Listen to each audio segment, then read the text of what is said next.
Now, you're very welcome along to the Huddle podcast, episode 1 of our new show that takes a look at the intelligent world of stats and XG and mixes it with the not so intelligent world in which my brain works off. I'm joined on the line by Juco James from Celtic Underground, amongst others, and by Alan Morrison, aka Celtic by Numbers. I'm Enda Coll, the dummy of the group, who's not particularly good at maths and doesn't really understand numbers all that well, but that is what the lads are here for.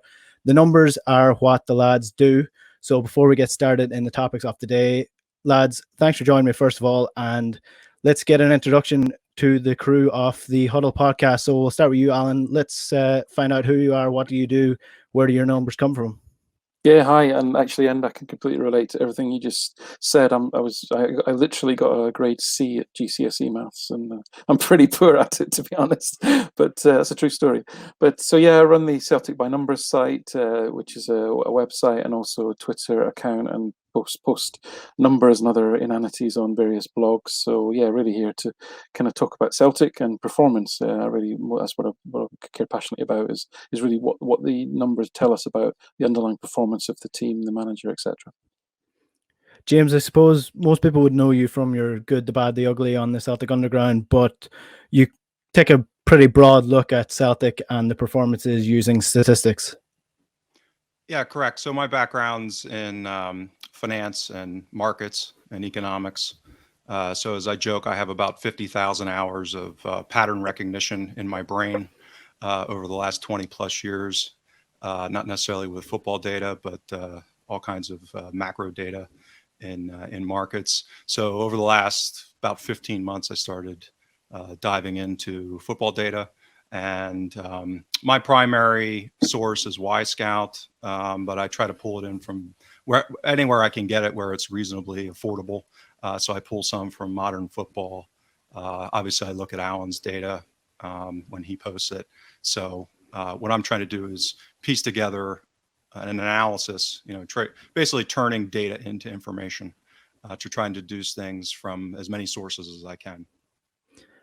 People will know, looking and hearing from your accent, that you're actually from the US. So what's your background in Celtic? Sure. So my mother was actually born and raised in Clydebank and emigrated in the late 60s to be an au pair, and met my father, who was stationed just returned from Vietnam, and they met in New York. So she stayed after they got married. And so basically, it's been an inheritance. And then my uncle started visiting in the late 90s. Was the first real family I had to visit that came to the U.S. to visit us. And then that became an annual 2 to 3 week tradition from, I think, 98 on. So we would talk about it a lot. And then in 2004, I spent 6 weeks in Scotland with my new bride at the time, and really started to get more involved at that point. So as I said, this is the first episode of the Huddle podcast. Name TBC, format TBC. This is really just a pilot to see how we get on and to see what the numbers are behind Celtic's season so far. It's been quite a frustrating season for some people, and other people are being a little bit more, I don't know, given the benefit to the doubt to Neil Lennon at the minute. One game lost in the league so far. European form sort of off the charts in terms of how poor it's been.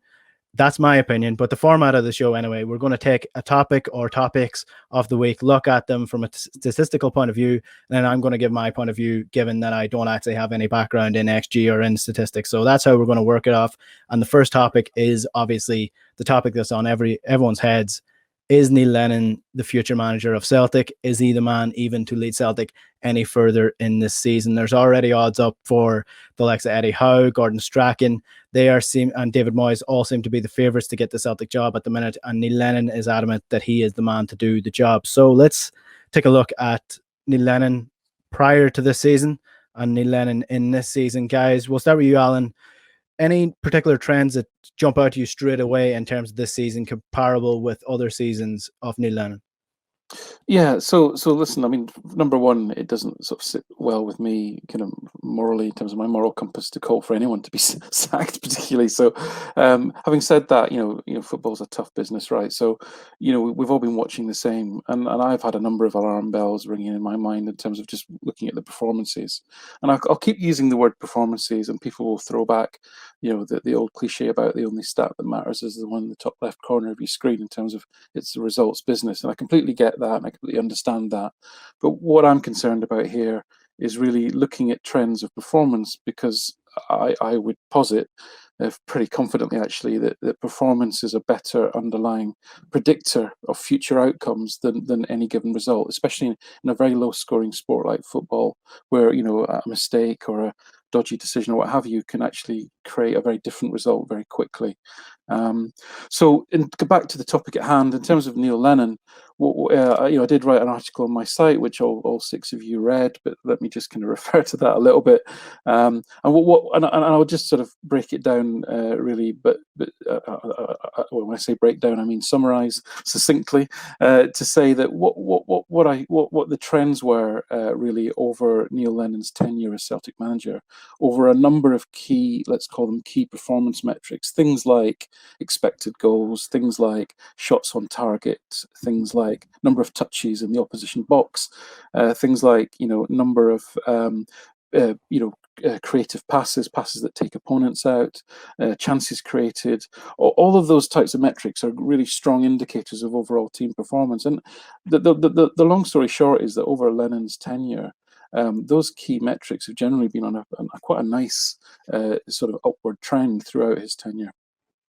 And that said to me was that, and I think last season, was fantastically successful.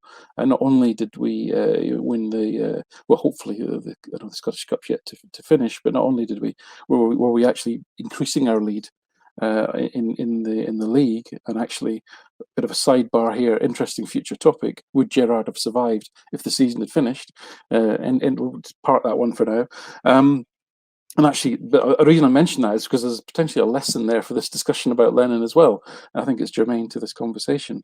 But obviously, when we look at this season, that trend has kind of been reversed across a number of key areas.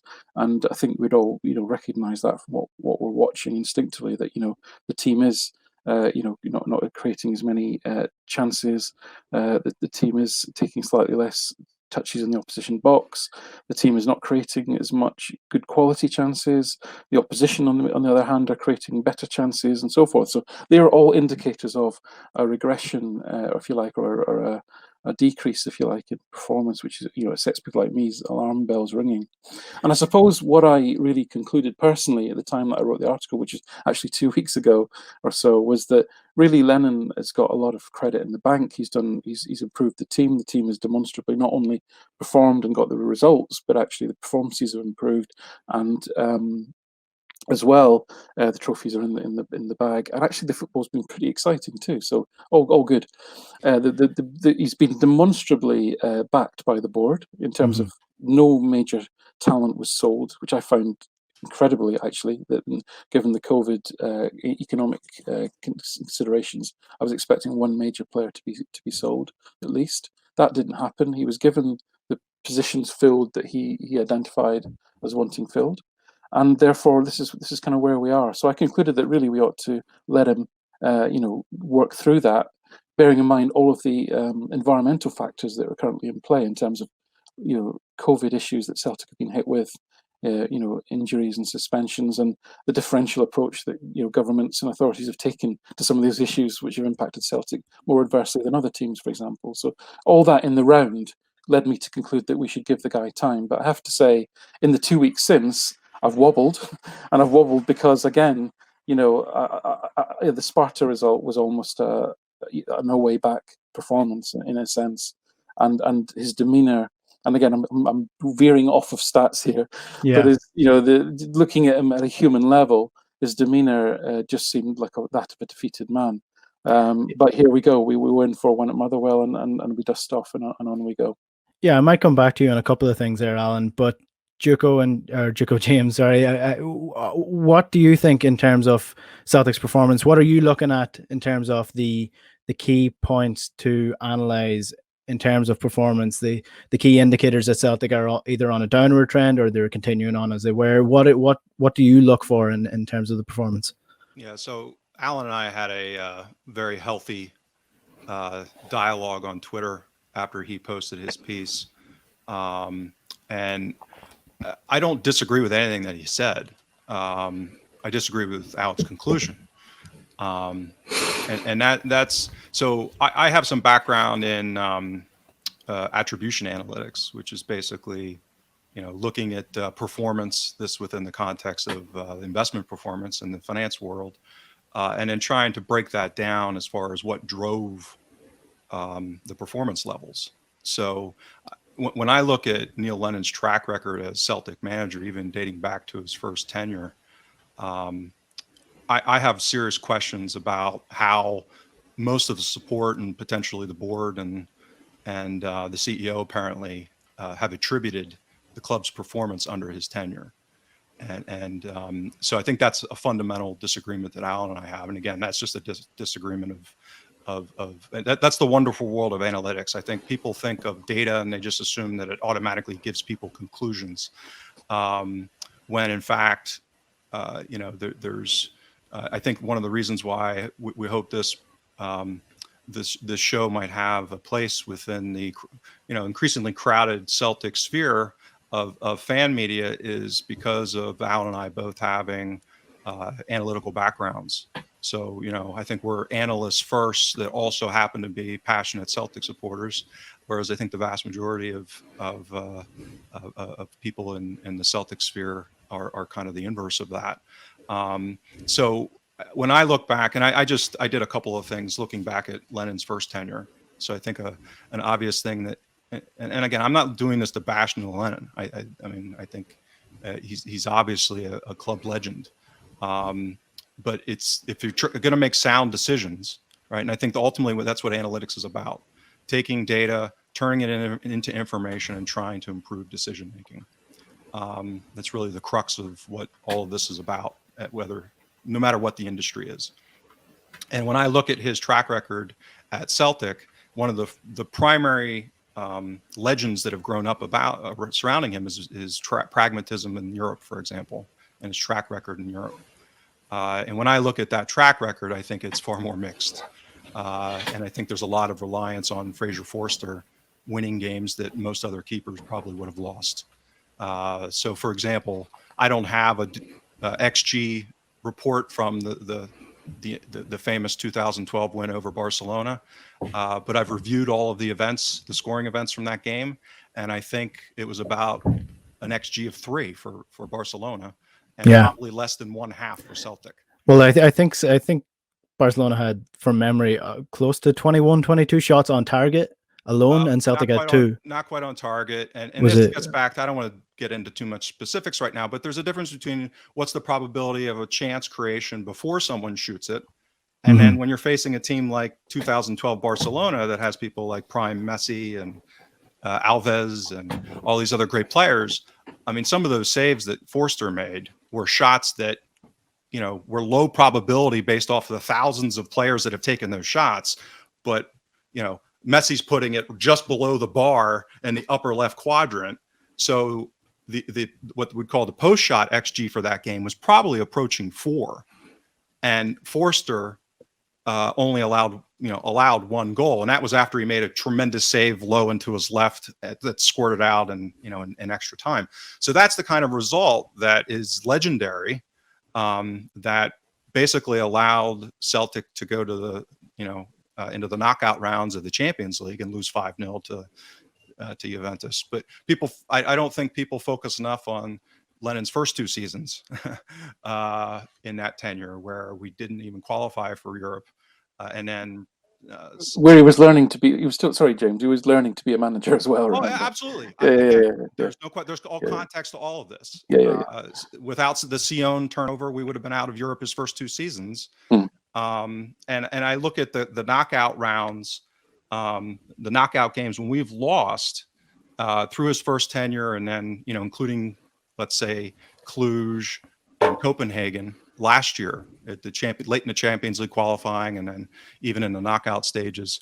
The goal difference is 27 goals that we've surrendered in those ties, and we've scored 12.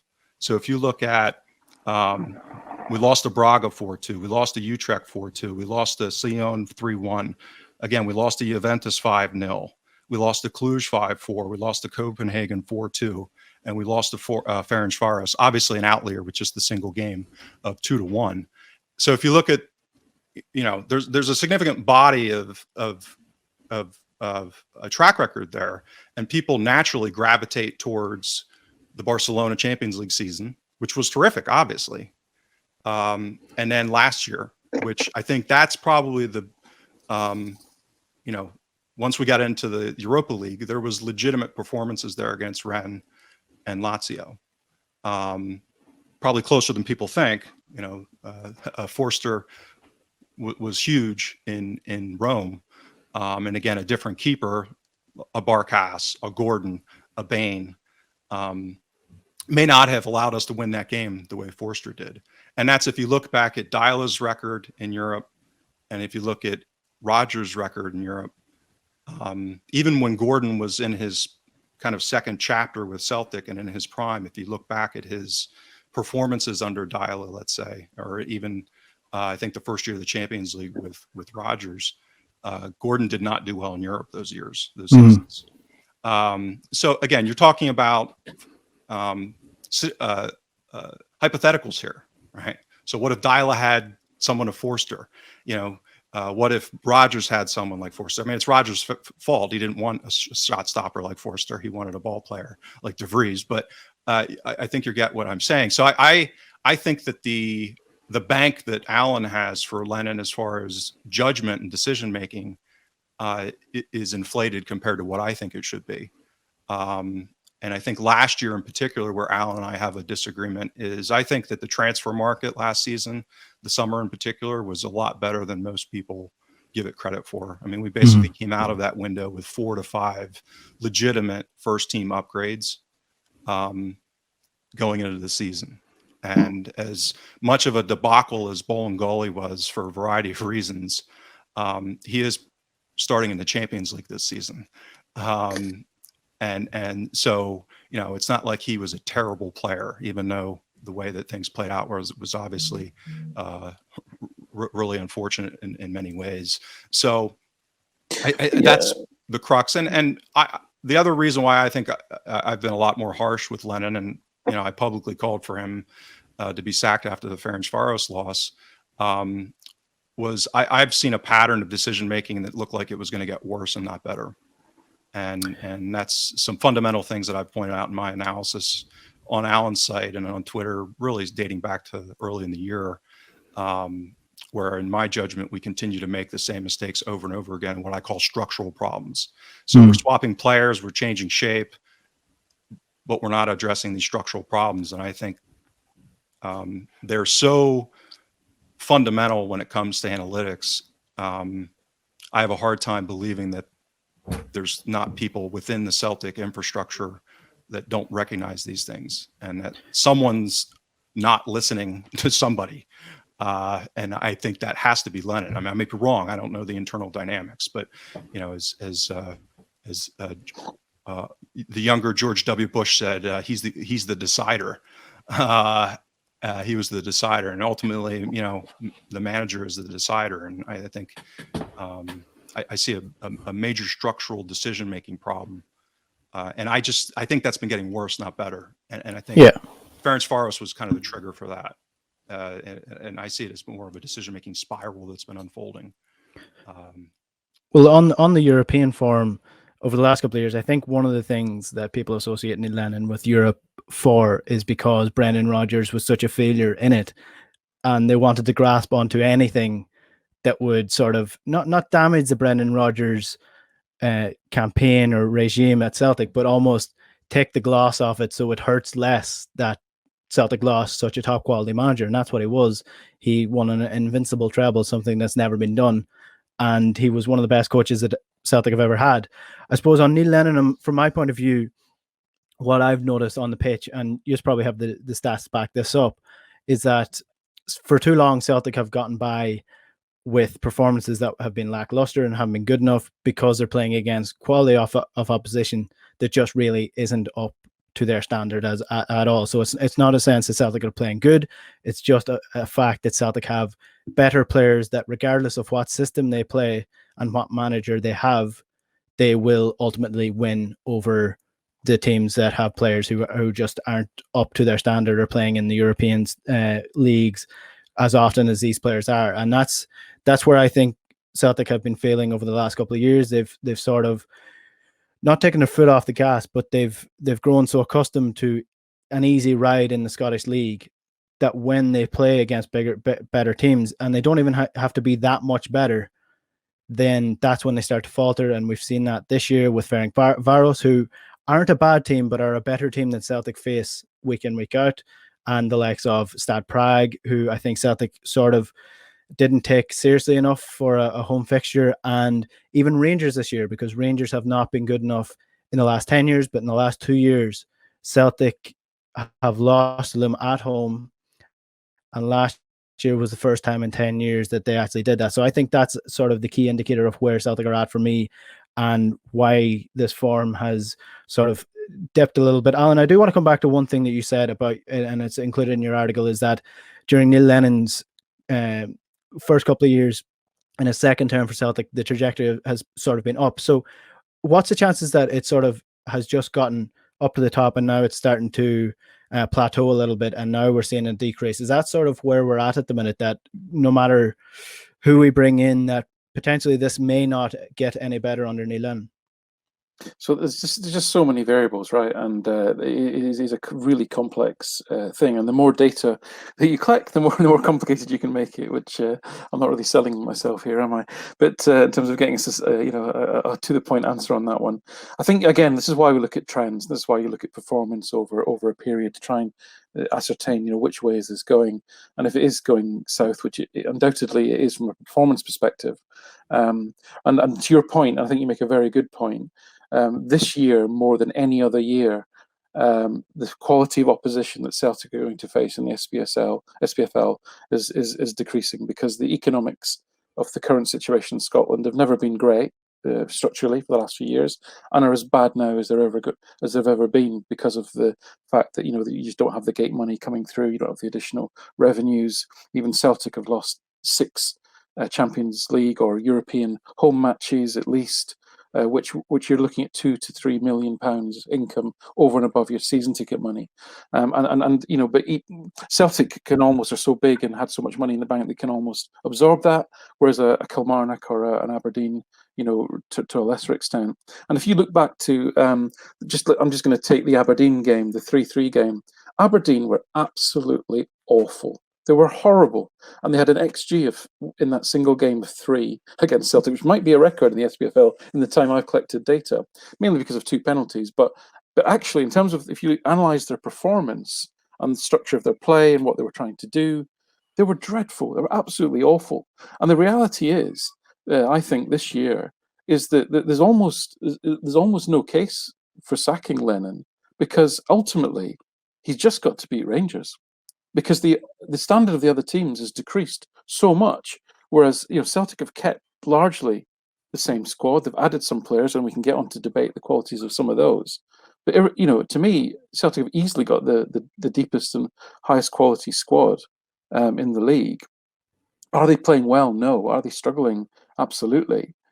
But almost, would anyone else, would bringing someone else in be so disruptive as to actually risk Lennon? You can't say that Lennon's not going to be able to go to Kilmarnock, for example, and probably get a result, because actually, same as James used, European games, which I think is quite tricky, because A, it's a small sample, and B, the structural issues around the way European football is financed is been a shifting map for a number of years now, making it harder and harder for teams like Celtic to compete. So that's a really difficult to compare. Playing Paris Saint-Germain 10 years ago with 5 years ago with today are 3 very different scenarios, actually, and it's very difficult in such small samples to draw absolute conclusions from that. So that's where I'd probably take a little bit of issue with using those games as a basis for analysis. But where you can absolutely use the basis for analysis is looking at SPFL games, because these teams have largely been the same.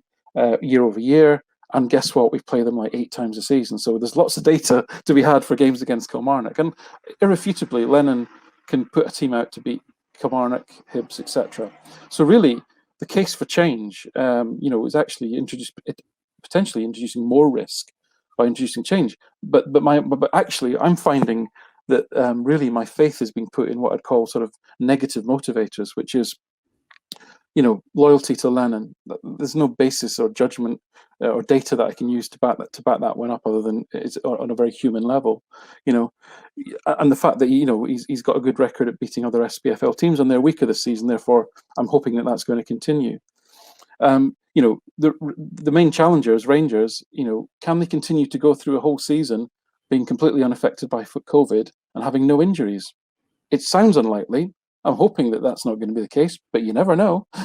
And so it's all a bit of a gamble, whichever way you look at it. But I guess what I'm saying is, Lennon's kind of proven in the sort of muck and guts of SPFL football. And if our priority this season is to win the 10, then he's probably as good a roll of the dice as anyone, frankly. And another change might be too disruptive. That's all a little bit negative.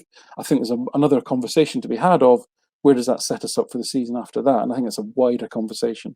Yeah, and if I can just jump in, and I think one of the other aspects of what I've done on the analytics side that's probably, I'm not aware of anyone else in the Celtic fan community that have looked at Rangers as closely as I have from an analytics perspective.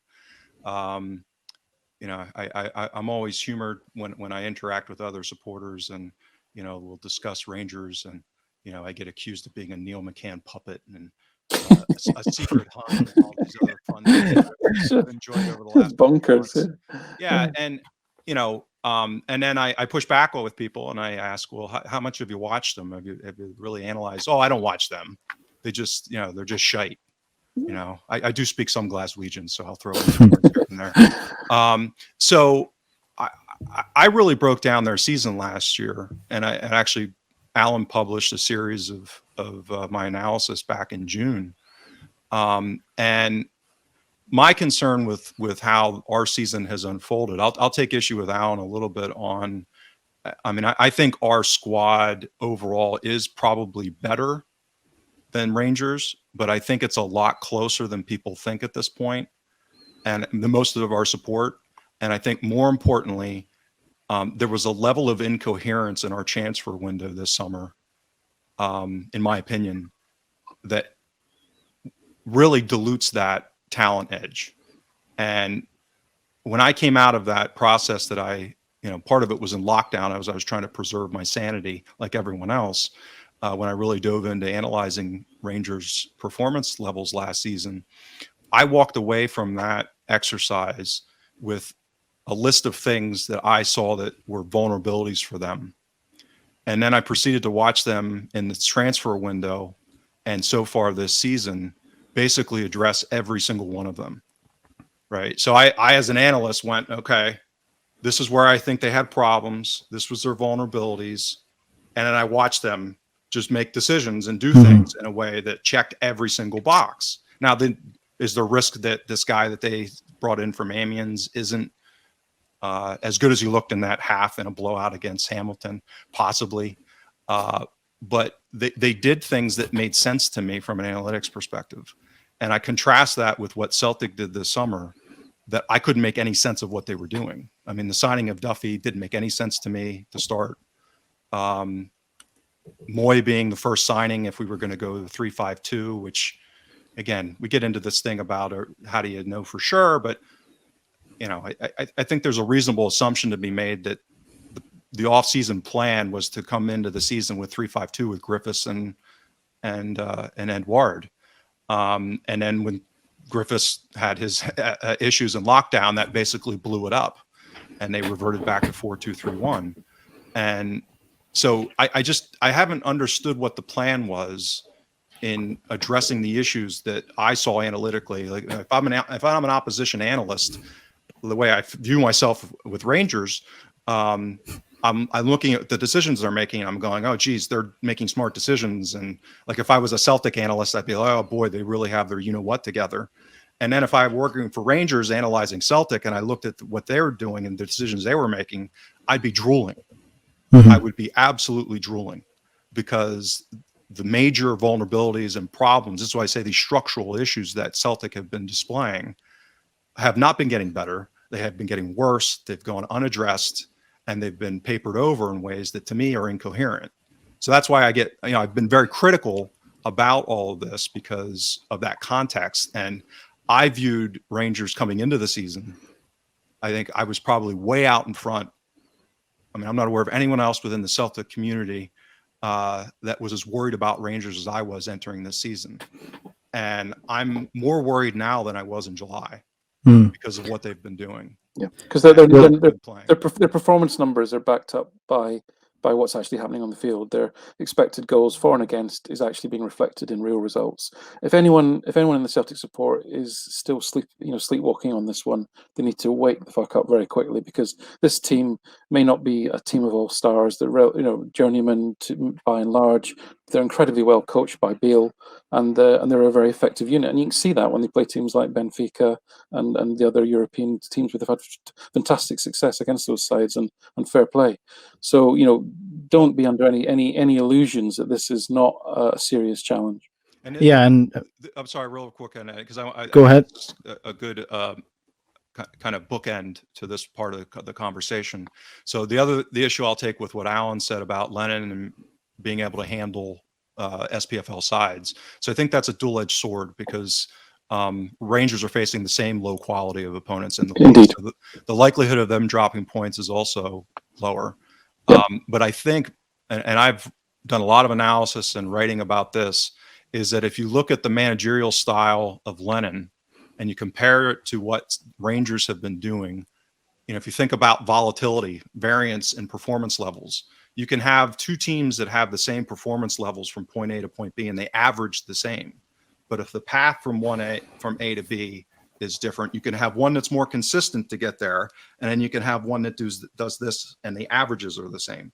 And Lennon's coaching style, his selection style, the encouragement of players to shoot from 30 yards, all of these various, and Rangers are not doing that. I mean, you can look at shot maps of somebody like Ryan Kent, and I got criticized back when we were looking at signing Turnbull, because I made the case that one of the big problems that Turnbull had at Motherwell was shot selection. He's shooting too much from distance, and he looks like he's pretty good from distance, but generally that's not a good idea. And I compared him to De Bruyne from Man City, who has a problem. He shoots too much from distance. And a lot of people were giving me pelters because who am I to criticize the best midfielder in the world? Well, look at Man City this year. One of their main problems is their XG per shot is way too low. They're taking shots from all over the place, and their shot selection is not great. And you look at teams like Leicester and Liverpool, who have been really moving towards analytics, and that's basically where Rangers are now. They're not taking 25-yard pot shots to quote unquote test the keeper in large volume. I mean, it happens, but it's nowhere near the volume that Celtic do it. And that you can do this basic statistics. If the probability of having success, having 10 shots with 0.03 XG is lower than if you have 3 shots that are 0.1. They're both the same XG, right? So it's that composition of the quality of your chances. So you can have, a Lennon coach team that's going to have more volatility. And what does that mean? Like, practically speaking? Well, it means we're going to have more closer games where negative variance, like in Livingston, where the guy hits a wonder goal from 25 yards and top shelves it, right? That game, they had no business being close to us in that game. But that happens sometimes, right? Just like we beat Barcelona 2-1 in 2012 because Forster basically stood on his head, right? So that can happen. So if you look at Rangers system right now, the robustness of the system, it's a lot less volatile, and I would surmise it's going to continue to be low volatility. So the likelihood, these are all probabilities. We're looking at the future here. In football parlance, James, the players know their jobs, right? It's a predictable system. They've had relatively low squad churn. The players are relatively interchangeable in terms of you're not bringing off 3 or 4 world superstars and then replacing them.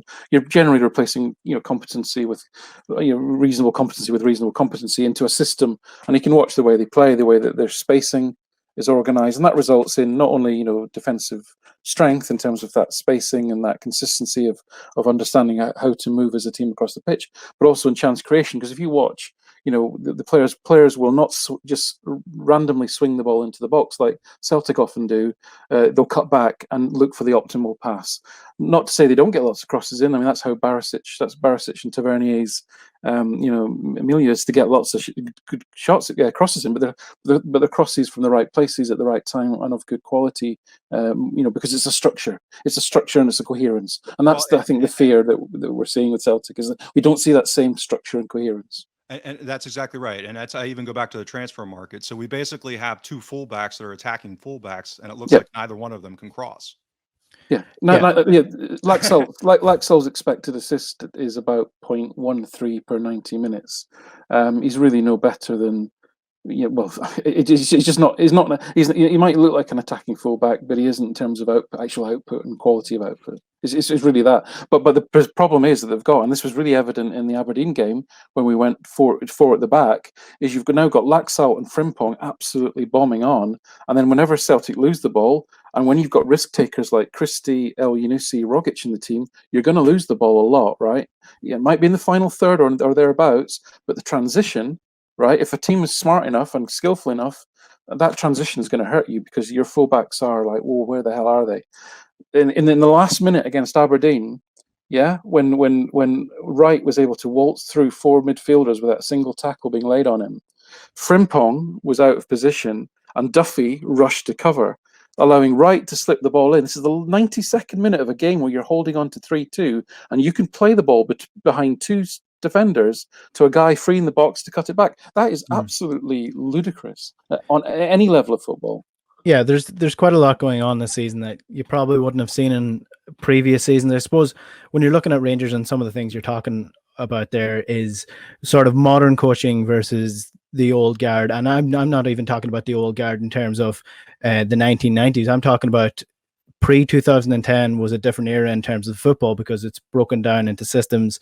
And the best analogy I can use is sort of, if you look at the Premier League and you look at Ole Gunnar Solskjaer at the minute, what he is trying to do with Manchester United shows no pattern of play. He's essentially exactly the same as Neil Lennon, relying on better players to make their decisions and come up with something to create a little bit of magic. And modern players do not cope well with that, because all through their academies and underage systems, they're playing under a system, and they don't actually react well to not being given specific instructions on the pitch. And I think one thing that Celtic are really missing this year is the Damien Duff being part of the coaching panel, because I think he was a very good link from Neil Lennon's time in his early management days and when he would have been doing his coaching badges to the modern era, because all I'm hearing of Damien Duff is brilliant stuff, and he's always hardworking, always on the pitch. The players like him, the players know what he wants from him, and that's sort of what Celtic seem to be missing this year, just that coherence on the pitch. The players actually know what their role is, instead of just going out on the pitch and just doing their stuff and just getting past games because they're just better players. Before we finish up, because we are getting pressed on time a little bit, one thing that I do want to get from both of you is sort of, where are Celtic really falling down this year? Because for me, it's a link between the midfield and the defense, but I don't know if the numbers actually back that up. So I don't know, James, if you want to bring your numbers to the table here. Yeah, so I think that there's numbers, and then as Alan has just talked about, one of the areas that some of the clubs in the forefront of analytics, using machine learning, for example, and big data, and I consume as many interviews of the people working for those clubs as I can whenever they're silly enough to say anything publicly. But some of the areas that they really highlight and talk about as being real difference makers are transition and counter pressing. And you even see someone like Brendan Rodgers, who was really obsessed with possession at Celtic. That was the Ian Cathro model that became all the vogue, kind of the Guardiola possession-centric focus. And what we've seen as clubs have become smarter is that they're seeing that it's that counter pressing and transitions. So possession isn't as important. And I think we are set up right now, as Alan suggested, that is one of our worst areas, is that we're not great at pressing right now. It's gotten worse. We don't have the personnel to do it, whether it's, Brown's age, McGregor, smart player, but, he's not exactly a 20-year-old Wanyama, so to speak. And then even our forwards aren't necessarily great at pressing at times. And then, so there's the pressing, there's the counter pressing, and then the structure or lack thereof and the ball chasing in our midfield. It's basically leaving our back four completely and the fullbacks bombing forward. I mean, it looks like you could drive a truck or ride a train through our midfield way too much. So I think, I think it's been unfair on Duffy to a degree because he's had no protection. I mean, I was not a fan of his signing, but has he played poorly and made terrible mistakes? Of course. But our midfield has been an absolute mess. And I think that's been the biggest problem. Last season was our weakest area. When I looked at basically the comparative analysis of Celtic season versus Rangers last season, clearly our weakness was in midfield. And then this season, it's only gotten worse. And, to highlight that going into the Sparta game, how a midfield in Europe of Rogic, McGregor and Brown, within the context of second balls and transitions and counter pressing against a European team, even if they had 7 people out with COVID and playing a second string or a third string. I mean, as Alan said, I mean, Aberdeen's no great shakes, but they have a couple of guys that are really fast, like Wright and Hedges. And what does that make you vulnerable to? Was counters and movement that, they're just creating space and going to space. And our structure just looks terrible because of the midfield, I think. And so if I distilled it down, it would be our biggest problem has been and continues to be the midfield. And that's my biggest concern, is I don't see any evidence that that's being addressed. Yeah, I'd agree. I think it's that clearly that's they don't call it the engine room for nothing in football, cliche bingo, but it has to be the fulcrum of the solidity of the team and sets the tempo and the shape and the positioning of the side. But I think to be fair, we've literally had the spine ripped out of last season's successful team. Forster's not there. Julian and Ayer have both variably been injured, and don't underestimate the quality that those two are as a partnership. Brown is yet another year further down the age decline curve, which is not criticism of him. It's perfectly natural. The criticism is on relying on somebody who's clearly on that projected performance path and not doing anything about it. That's the criticism. It's not criticism of Scott Brown per se. And obviously Edouard, there's no other way to say it. If I look at Edouard's stats for this season compared to last, his actually most glaring decreases in productivity is defensively. And I hate to say it, he's just not working hard enough. I don't think his head's there. I don't think he wants to be there. And that's an emotional interpretation of the data.